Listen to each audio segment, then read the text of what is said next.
Gisa natin. Good morning guys. Yan, magluluto na naman tayo. Gisa natin itong i-adobo natin. Naghalo yung guys, manok at saka karne baboy.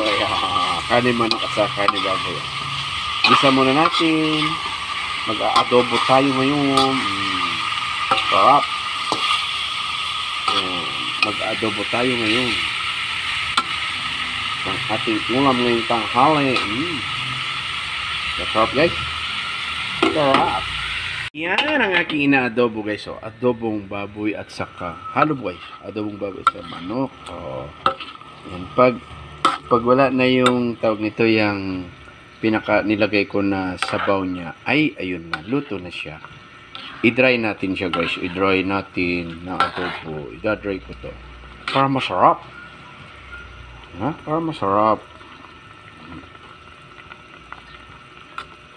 Nasaan ko ang kanyang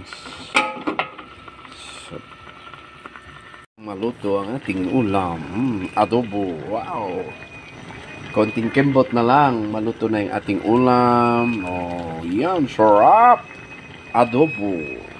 Na guys, ito na yung niluluto kong adobo. Wow. Tikman natin guys. Tikman natin kung gano'ng kasarap. Yung sabaw lang guys. Sabaw. Tikman natin pag sabaw niya. Ida-dry ko yan guys. Dry. Yan, adobong dry. At tikman ko lang yung konting sabaw niya.